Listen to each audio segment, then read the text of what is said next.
Okay, we're going to be going over electronegativity and polarity. Electronegativity is the phenomenon where electrons are attracted to you. Do you get dragged towards electrons, or do the electrons come towards you? So there are elements that are more electronegative, and there are elements that are less electronegative. The elements that are more electronegative can bring atoms towards them. If I was more electronegative than Nick, Nick is going to walk towards me. If he is more electronegative than I am, then I will walk towards him. It's all a matter of attraction. The more electronegative element attracts the lesser electronegative element towards it. And then you have polarity. Polarity is the presence of opposite charges. One side is positive, the other side is negative. You know, with this planet, we have the North Pole. What is the opposite of the North Pole? South Pole. So poles are opposite. I could say Colby and Nick are polar opposites. Colby likes pizza and macaroni and cheese and candy bars, while Nick likes fruits and vegetables and eating healthy. Those would be considered polar opposites. Well, the words polar opposites is basically redundant, because when you say that you are polar, you are saying that you are the opposite. You ever heard the psychological condition called bipolar disorder? So someone can either be really happy, and what's the opposite of that? Like really angry.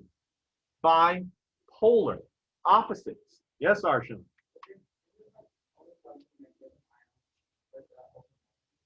It's also a molecule. Called partial positive.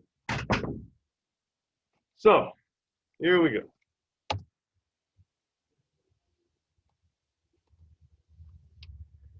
This is a table where everything has a number on it. I want to zoom in on so you can see this. This is in your textbook. You see that every element has a number. There's no unit of measurement when it comes to this number. Now, the trend with electronegativity that you learned in Unit 5 is that electronegativity increases from left to right, and it decreases from top to bottom. So the most electronegative element on the periodic table is fluorine. It has an electronegativity value of 4.17. Nothing moves fluorine. Everything always gets attracted towards fluorine. So based on this trend of increasing left to right and decreasing top to bottom, if fluorine is the most electronegative element, do you remember what element is the weakest? And it's named for a country that almost everybody's beaten. Francine. So look at the value of francine. 0.86. Francium doesn't attract anything towards it. It goes towards everything. So imagine that I have hydrogen and fluorine. Which element gets attracted to which? Will the hydrogen go to the fluorine, or will the fluorine go to the hydrogen? Look at the values. Hydrogen is 2.20. Fluorine is 4.17. Who's going where? Is hydrogen getting dragged to fluorine, or is fluorine getting dragged towards hydrogen? Kevin? That's correct. The hydrogen will go towards the fluorine. Let's do water. H2O, hydrogen and oxygen. Which atoms will go towards which? Will hydrogen go towards oxygen, or will oxygen go towards the hydrogen? That's right, because oxygen has a value of 3.5, as you can see right there. Hydrogen has a value of 2.20. Let's do one more. How about sodium and chlorine? Make sodium chloride. Sodium has a value of 1.01. Chlorine has a value of 2.83. Where's going more? Sodium will move towards chlorine. So again, if Nick is oxygen and I'm hydrogen, I'm going towards him. That's how this works. The more electronegative element brings the lesser electronegative element to it. So let's continue with electronegativity. It's simply a scale to determine bond polarity, and it determines where specific atoms are moving where. Affinity means an attraction force. Some of you may have an affinity to Chick-fil-A. You like it, you prefer it. Will hydrogen have an affinity to go towards fluorine, or will fluorine have an affinity to go towards hydrogen? Well, as we just determined, hydrogen has an affinity to go towards fluorine to make a bond. The electron affinity is measured of the tendency of an atom to accept an electron. The more electronegative element will accept the electrons of the lesser electronegative element.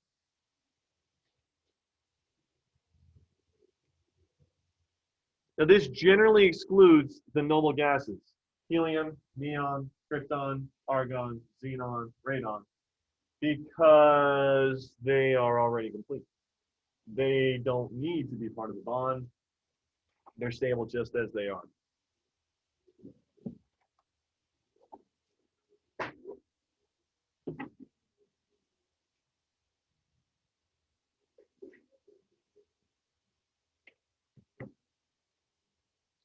Remember that the trend is visualize a periodic table. It decreases from top to bottom. It increases from left to right. Fluorine is the most electronegative element there is. Francium is the least electronegative element there is.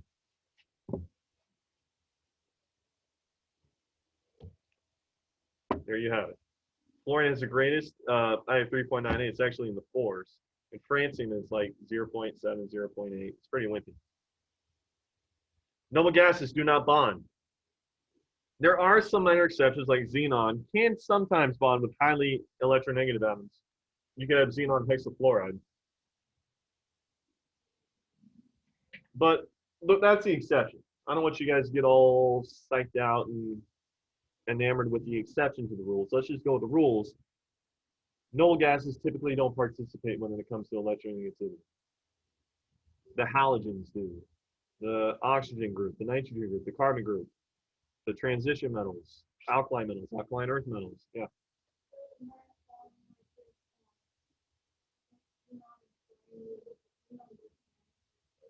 Yes.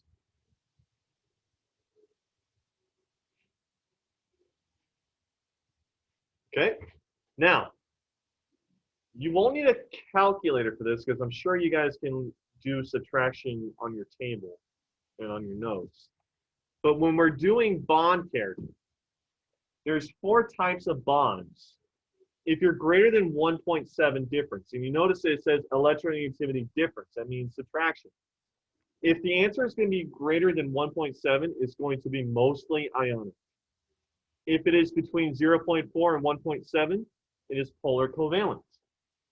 That means that they're opposite charges and they're sharing. Whenever you hear covalent, sharing is caring, caring is covalent. When you hear polar, it means opposite charges. I'm going to write that on the board. If you're listening at home, I can't write on my computer today, so I'm going to say things while I'm writing them.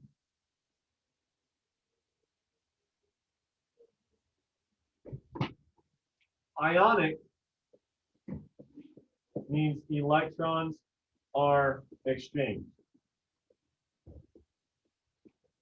The anion takes electrons from the cation.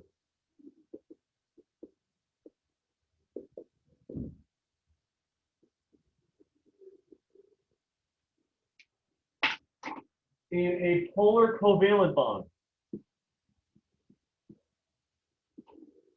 dissect those 2 words. Polar means opposite charges. So we have positive and negative. Covalent means sharing electrons to form a bond.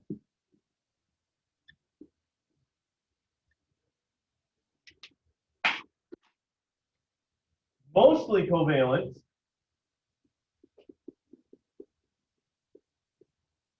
once again, covalent means sharing electrons to form a bond.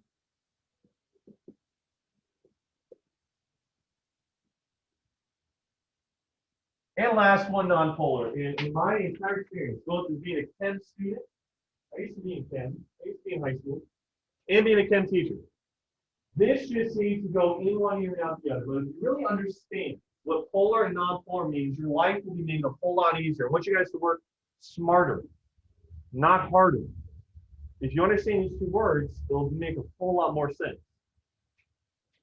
Nonpolar means that there is no positive. There is no opposite charge. So nonpolar means no pole.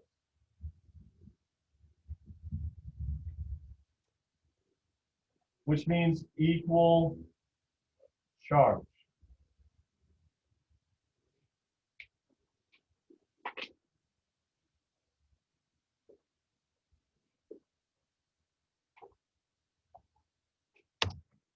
The character of a bond depends on how strong the atoms are bonded to each other. Ionic bonds are very strong. Nonpolar covalent, they're pretty weak.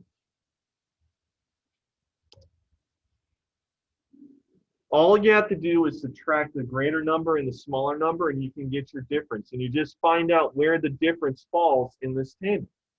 Now, you might be saying, what if it's exactly 1.7? What if it's exactly 0.4? Then it's half of each. If it is exactly 1.7, then it's going to be part mostly ionic and part polar covalent. If it's exactly 0.4, it's going to be part mostly covalent and part nonpolar covalent. It's going to be both. Yes, Nicole? It's going to be around that threshold. Mostly covalent is going to be towards the lower end of the spectrum. If you're about less, greater than or less than 0.4, if you're between 0.1 and 0.4, it's going to be where the electrons are being shared, but there's very little difference in their electronegativity. It's still a covalent bond, but there's very little difference in their electronegativity. Yes? So is the bond both ionic and covalent, or is it nonpolar? It's going to be Okay, so it's like polar covalent, like on a higher end of polar. right. Would it be? It's going to lean more towards ionic. So a bond can be ionic and covalent. Yes. All right. So let's see if we can find a problem here. I want you guys to go back. I want you to look at this table. And I want us to figure out what is the character of water. Okay? So water is H2O. You have 3.50. That's oxygen. You have 2.20. That's hydrogen. Just do the basic math. You don't need a calculator for this. What is 3.8 minus 2.2? 0.6.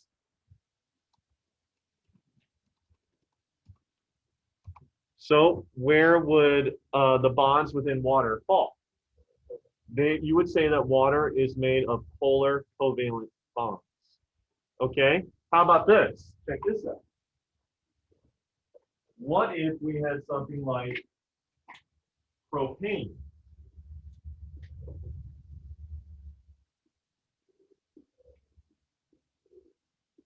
C3H8. You have two different types of bonds here. You have these between carbon and carbon, and then you have these between hydrogen and carbon. So let's do them one at a time. What is the difference between carbon and carbon? You should be able to figure that out in your head. If they're the same element, what's 2.5 minus 2.5? So you would say the bonds between the carbons are nonpolar bonds, nonpolar covalent bonds. What about the difference between carbon 2.5, and hydrogen 2.2? What is that? That's 0.3. So that is mostly covalent. So in propane, you would have to say there's two different types of bonds. Between carbon and hydrogen, as a difference of 0.3, that would be mostly covalent. Between carbon and carbon is a difference of 0, so those bonds are going to be nonpolar covalent. Okay?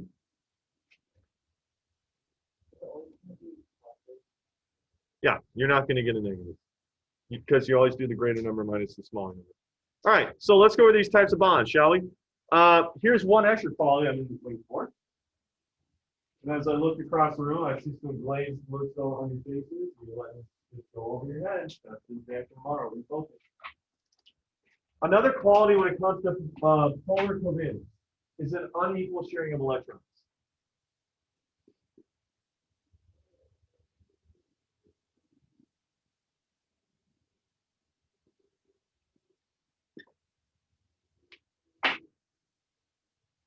Max and Jane are going to go to lunch today.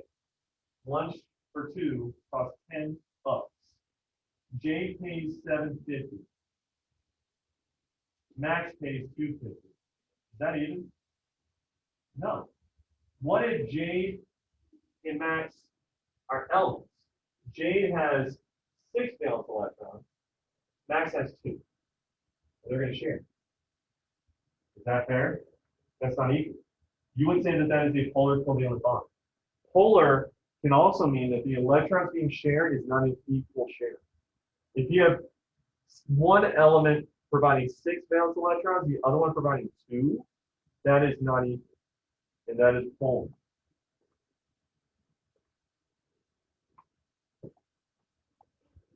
Nonpolar is equal.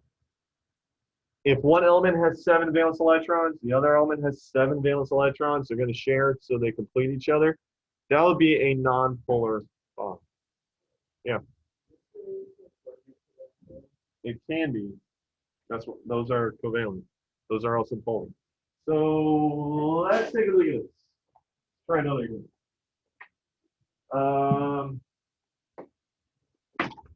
Carbon dioxide, the gas that we exhale.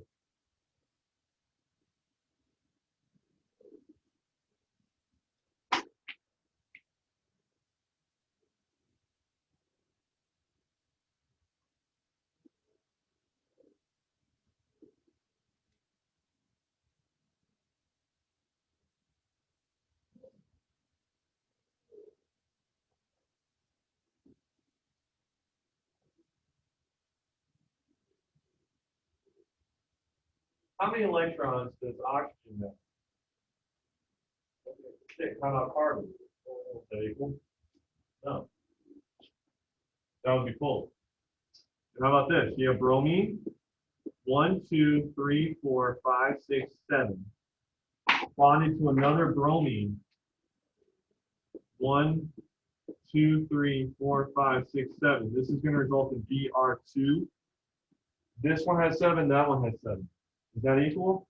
That would be nonpolar. One is not stronger than the other. That's the idea here, guys. If one atom is stronger than the other, that is polar. That means you have strong, you have a weak. But if you have a strong and strong, or a weak and a weak, there's no difference in strength. And so you're nonpolar. The sharing is equal. Yes, Nicole?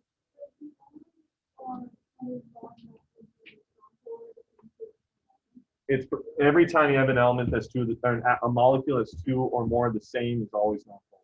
Yes.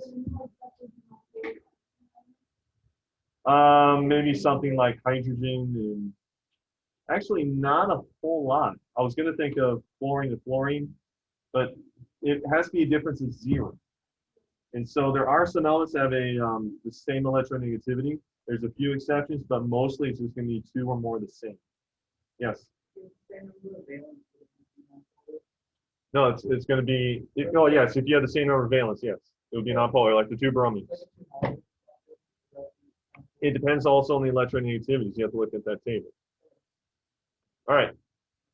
So again, polar is an uneven tug. It's like a golden retriever trying to pull a rope with a chihuahua. That would be polar. Non-polar would be a golden retriever and a golden retriever, same size, same strength. They're not moving each other. That's equal. That would be non-polar. So now let's go to bond character. Remember I told you if it's exactly 1.7, it's going to be half and half. It's going to be half covalent, half ionic. If it's exactly 0.4, it's going to be half mostly covalent, half polar covalent. Or, yeah.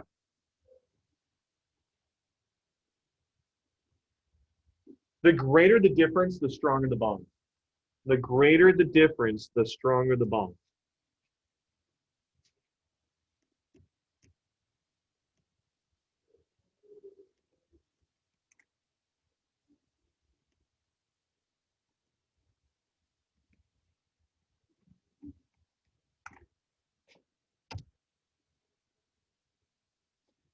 Again, ionic bonds, which are the strongest ones that we deal with, they have an electronegativity difference of 1.7.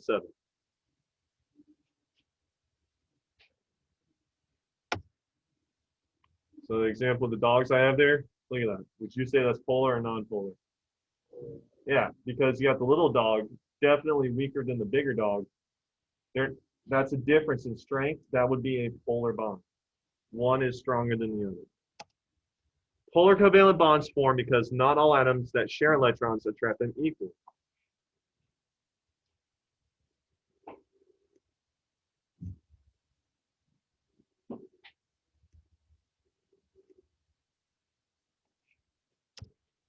A polar covalent bond is similar to tug of war, in which the two teams are not of equal strength.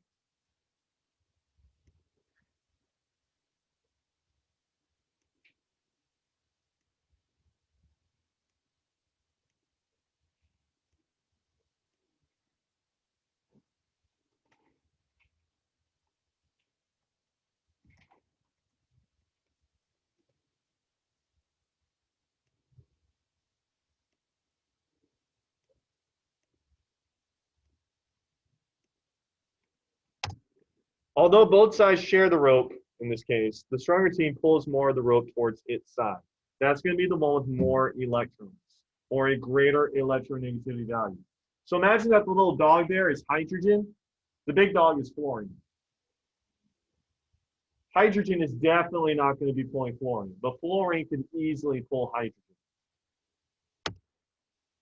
When a polar bond forms, the shared electron pair or pairs are pulled towards one of the atoms.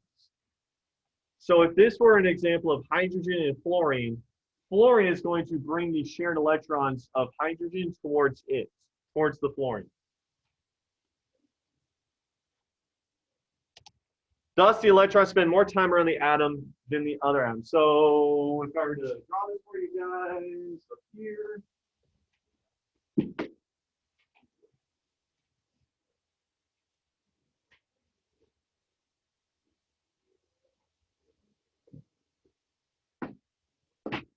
Here's fluorine, the most electronegative element there is. 1, 2, 3, 4, 5, 6, 7. Here's hydrogen. 1. Now, the way that we've been drawing this in class as a Lewis structure is like this. Ask you guys, okay, there's the hydrogen, it is stable. The fluorine, it is stable. Everybody's happy. Here's how it actually appears in nature.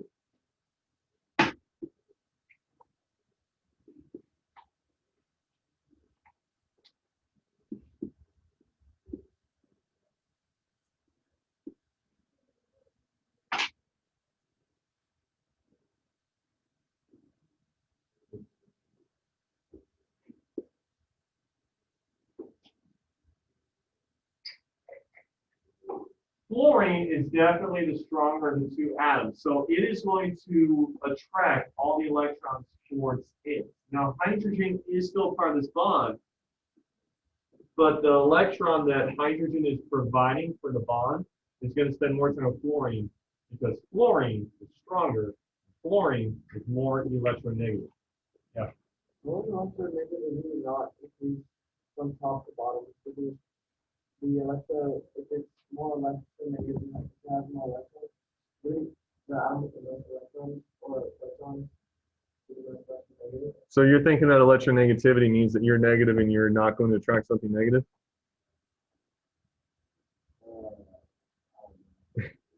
I'm not sure exactly what you're asking. I think you might mean, and correct me if I'm wrong, it's something's called electronegative. Would it attract, what would it be more likely to attract? Right, but this is not, when we call something electronegative, that's not necessarily calling it negative. We're saying of its likelihood to attract something that's negative. So it's all about the propensity, the likelihood, the odds of it attracting something towards it. Because, you know, when you're talking with your friends and you want to hang out together, someone's got to go somewhere. You know, if your friend is at his house and you are at your house, someone's got to move. You either go to his house or you go to theirs. in this case, with chemistry, elements that have a greater affinity to attract electrons are typically found on the right side. So all the ones that are on the right side are more electronegative than the ones on the left side because they have 7 valence electrons. Imagine being 17 years old. You're so close to being legal age, like doing everything except drinking. You're so close. You're 17. Well, if you have 7 valence electrons, you're almost there. You're starving. Just one more electron and you're complete. You're good. So they have a greater likelihood of bringing that one last electron towards them rather than the other way around. When you're 12, when you're 11, you're not looking forward to being 18. You're a kid. When you're 17, you're like, so close. It's almost there. These electrons that are found in group 17 are so close. They're nearly complete. And they're amongst the most electronegative elements there are. So they have a greater affinity or a greater reactivity towards other electrons to get them to be stable because they want to be stable. They're so close. So they're going to have a greater attraction towards those last electrons they need to finally become stable. So that's a lot to unpack there. Sorry, but to help a little? Arshawn?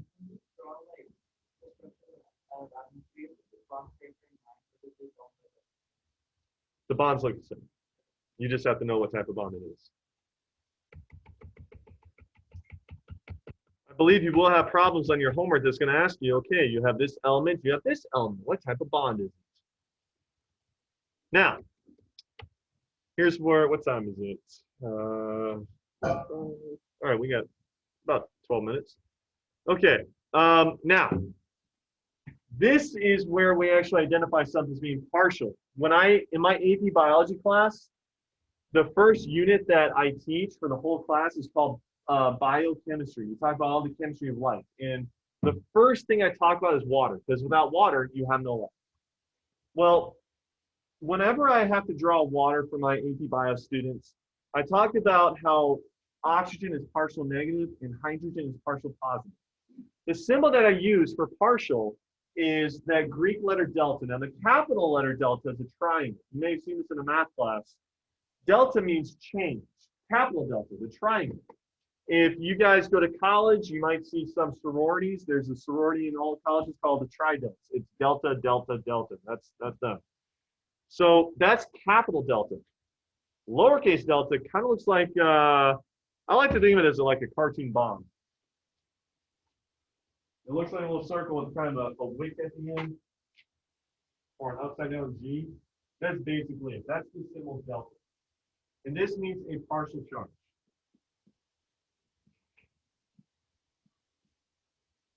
You can be partial positive, or you can be partial negative. They attract each other. Opposites attract. In a polar covalent bond, delta negative represents a partial negative charge, and delta positive represents a partial positive charge. This lets you know which element is attracting atoms towards it. So let's do the example with the acid that is in your stomachs. Hydrochloric acid. I want you guys to grab the textbook that's underneath your desk, so I don't have to keep flipping back and forth, back and forth, back and forth. Let's find what page that table is on.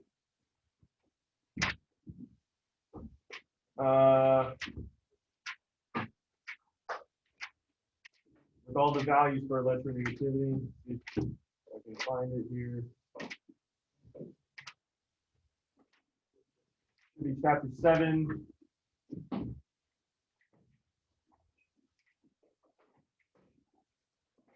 All right, chapter 7, page 252. Have that out. It's going to just make us go a little bit faster, so I don't have to keep going back and forth, back and forth. All right, so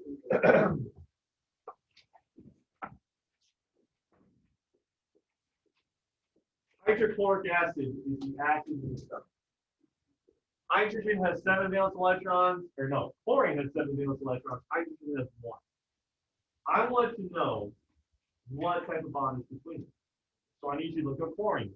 Please tell me the value for chlorine according to that table. 3.16.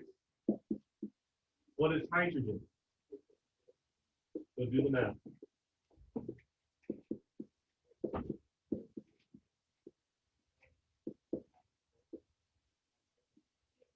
0.96.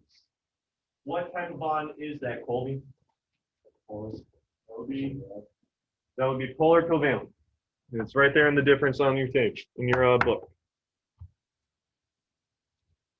So the bond between hydrogen and chlorine is a polar covalent bond. Which element is attracting the electrons towards it? Is it the chlorine or is it the hydrogen?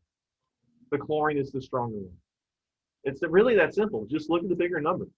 You see chlorine is 3.16, hydrogen is 2.20.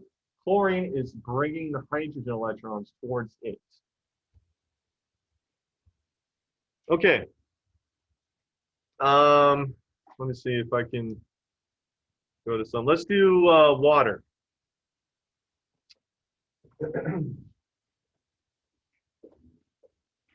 So water looks like this.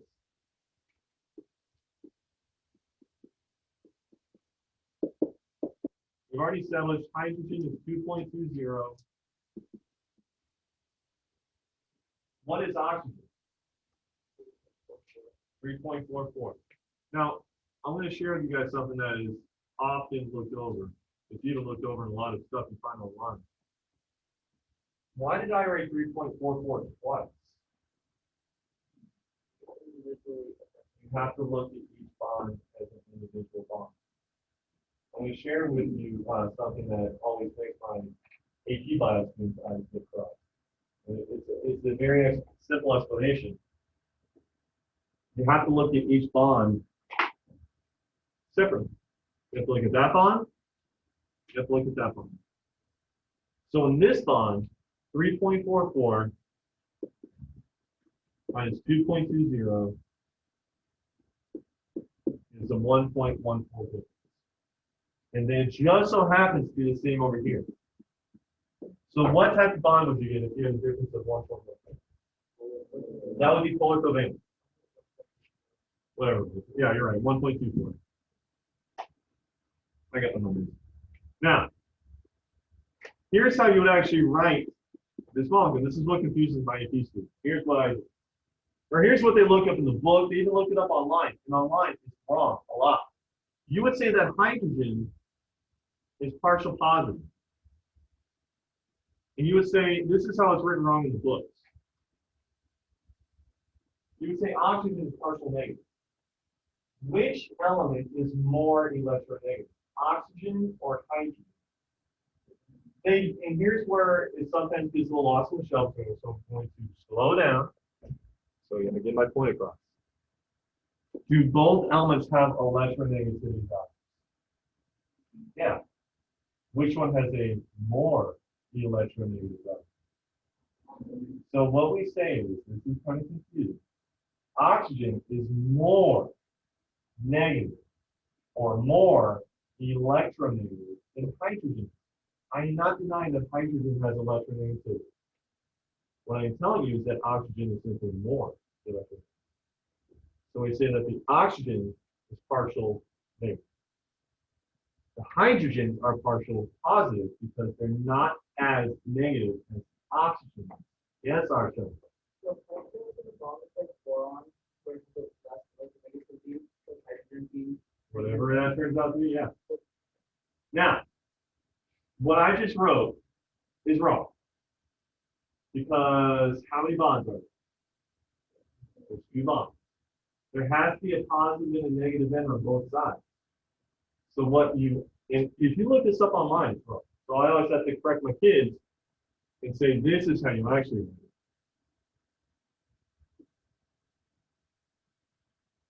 it.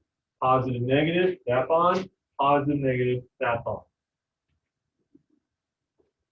So water has a partial positive and a partial negative charge. The positive side are the hydrogen. The negative side is the oxygen. Now, check this out. What if I had another water molecule here.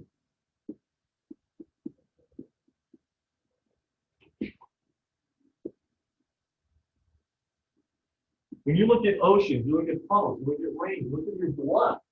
Water is all bonded to water. Water molecule to water molecule to water molecule to water molecule. How do they bond? Is it positive side to positive side, negative side to negative side, or positive side to negative side? So what part of this red water molecule will the oxygen, this blue water molecule, bond to? It's going to bond like this. That's how water is actually considered sticky. If there's a bunch of dirt on my floor, and I got a dry paper towel, and I wipe it up, I don't get it. But if I get it wet, it gets right up. Water is sticky because it forms these bonds. It's called intermolecular forces. This is known as a hydrogen bond. When you boil water, what do you think breaks first? The bonds that hold an individual water molecule together, or the bonds that hold one water molecule to another? This one breaks. And that turns liquid water into vapor.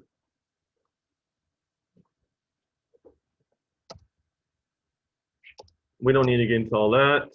We don't need to get into that. Here, this is a good place to start to finish up. Intermolecular forces. So yeah, this is a real good place for us to finish. So let me get this out and we'll be done. If I flew from Tokyo, Japan to Tampa, Florida, was that an international flight or an intra-national flight? Inter has a meaning. Inter means between neighboring areas. If Max went from his desk to Colby's desk, that would be an inter-desk trip. But if Max went from this area of his desk to this area of his desk, he stayed on the same desk, that would be called an intra-desk trip. So this is known as an intermolecular force. It holds one bond to a completely different bond. When you take an international flight, you go from one country to a completely different country. But if I went from Tampa, Florida to Dallas, Texas, am I staying within the same nation? So is that considered an international flight? That would be called an intra-national flight. You stay within the country. If you went from Plant High School to Steinbrenner High School, is that an inter-school trip or an intra-school trip? Inter-school. But if you went from South Hall to the cafeteria at Plant High School, what type of trip is that? Intra. So this bond here is called an intramolecular force. The first one to break due to extreme heat and energy is this one. When you boil water, that bond breaks and the water molecules are free from each other and they can float away. And then when it gets cold, they reform and you can actually make a liquid. And if it gets stronger, you make a solid. We will stop there. Make sure you put your books back. This will be on YouTube.